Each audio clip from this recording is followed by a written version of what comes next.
Alright guys, I kept you waiting long enough for this. It's about time I put it out, my breakdown for the world premiere of the Assassin's Creed 3 gameplay trailer. Sorry it took so long, and I want to thank you guys for leaving all those awesome comments, telling me what your favorite parts were. A lot of you guys had some really insightful stuff that you left there, so I really appreciate that. You guys are awesome. If you're new and you haven't already subscribed to the channel, follow me on Twitter. You won't miss any of my Assassin's Creed 3 videos in the future. But let's get started. So throughout the video, Connor is talking, and some people asked me to just elaborate a bit on what he's saying and like what it's meaning. And so I should say this is probably going to be a pretty long video because I'm going through this in depth. So if you're not a huge Assassin's Creed 3 fan, it might bore you a little bit. But so Connor's talking about the conflicting nature that he is in. He's caught between worlds. He's not a part of any one world, so he's permanently an outsider. This is something that the developers have talked about, that they don't want him to be on a certain side other than championing freedom and justice. So he is going to take on anyone who's an enemy, who's against freedom, and side with those who are for freedom. And this is not necessarily just for the Americans or for the British or for his Native American tribes, but he's not part of any one group, and so that's what he's spending much of his time actually talking about. They're really trying to bring that point home, I guess, throughout his speech. So at this point, we get to see a bunch of smaller branches at the trunk of the tree. That is really the first glimpse of how we can get up to the tree, because most of what we see is Connor running around on the tree, leaping from tree to tree, from branch to branch, and he's already up there. But we get to see short little kind of stubby branches on this tree that would be presumably how he gets up there in the first place. So that's a really cool thing. Also, at this point, when he jumps from a branch to branch, the limb kind of bends downward and bounces a little bit, and that's a really cool feature, I think, from the new graphics engine that they're using, I guess, and it just makes the whole thing look really, really cool. So we also get a glimpse, because this is pretty much an overview, a highlight of the entire PAX East demo that the press got to see. The people that are walking throughout Boston, and a lot of these guys, at least the ones that you're walking by, are giving you some strange glances. They're probably suspicious of you, and this could be twofold. Like, this could be just more of an interactive world, because Ubisoft has been talking about, especially Alex Hutchinson has been talking about making a more realized world with people that are realistic, you know, that interact with each other, pay attention to you, but maybe, you know, they don't get in your face and say, "Here, read this, give me some money." But instead, they just maybe will glance at you. Another thing that could be happening here, though, is that they are alert to you, and you have to be more careful because people are paying more attention to you. And this could have something to do with the fact that there's not going to be much place to hide with the robes that you have on. You kind of stand out, and so people might be more aware of what you are doing, and you're going to have to be a little bit more careful. There's a whole bunch of them that are looking at you. So we get now a glimpse of him sliding underneath a tree, a fallen tree. And this is because, well, Ubisoft wants more fluid combat, more fluid motion, and so it's a really cool thing there that we get to see. We also get to see the rope dart in action and what it actually does. So what will end up happening is that you can be hiding up there and get that one enemy, and it almost startles the group and, I don't know, stuns them in a way. But what ends up happening is you probably are able to get to one guy, and then the British soldiers quickly get in a little formation because they're an organized group. So what will happen is you'll probably be able to get one guy, and they're going to be then getting in a formation and shooting at you after you use the rope dart. Also, if you look in the background here, there's a tree that's kind of falling off onto a cliff, and there are some birds up there. And birds typically in the Assassin's Creed universe indicate a point of leap of faith. And so it looks like that could be potentially it. There's no hay in sight, and this is leading me to believe that you'll be able to maybe jump into like a snow pile, and that will have the equivalent of a bale of hay here.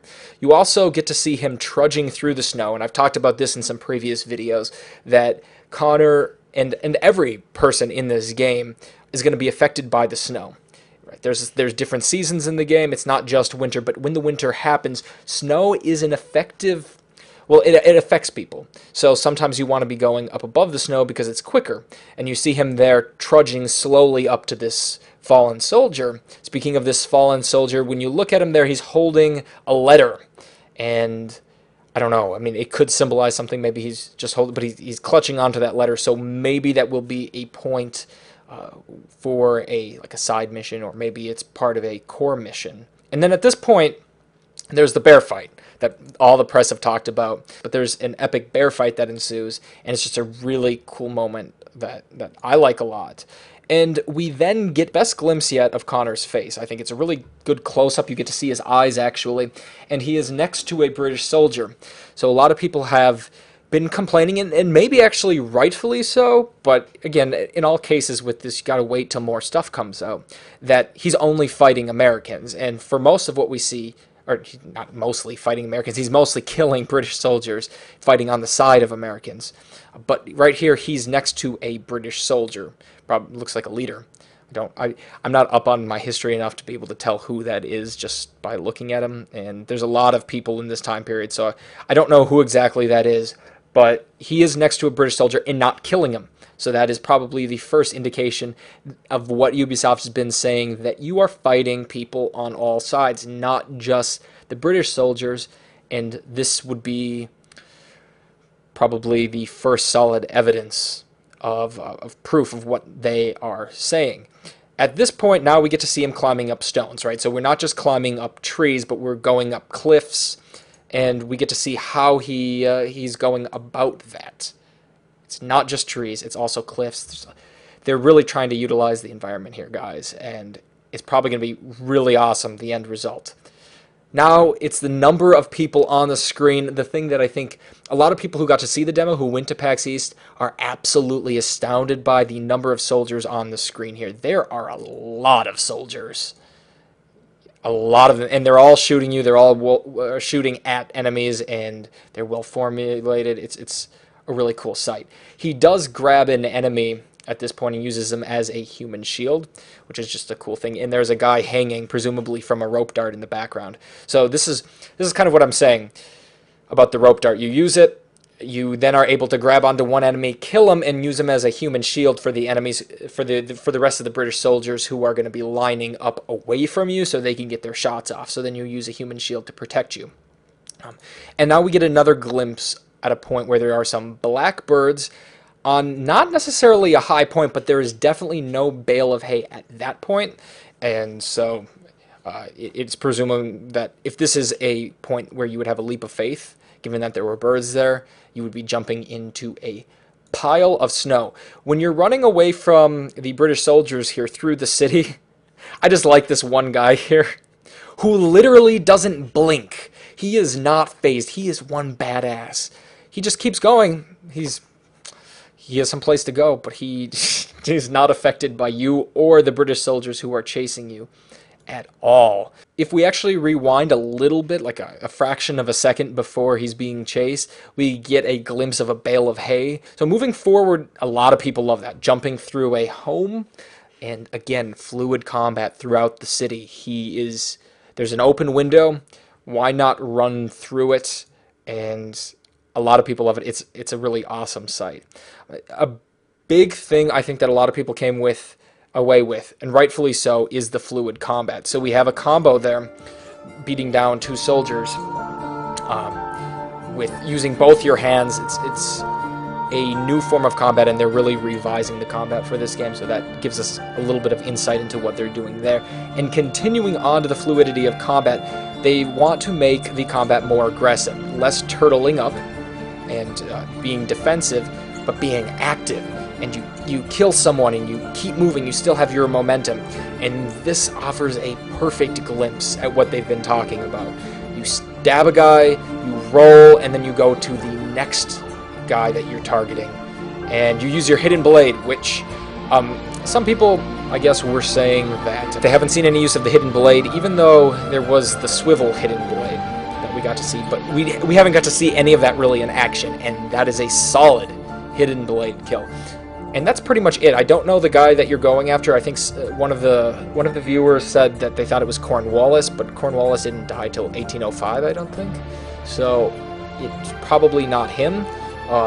So it's a mystery as to who that guy is that you're going after. But I hope you guys enjoyed the breakdown. I had some fun making it. God, it's fun looking over these trailers. And if you did, leave a like. It helps me out a lot. Subscribe to the channel. Again, if you haven't, follow me on Twitter, and you won't miss anything in the future. I'm covering Assassin's Creed 3, Dead Space 3, Gears of War 4 right now, and it's a lot of fun. So I appreciate you guys hanging in there, making it through the complete breakdown of the trailer. If you did, you guys are champs, and I'll see you guys next time.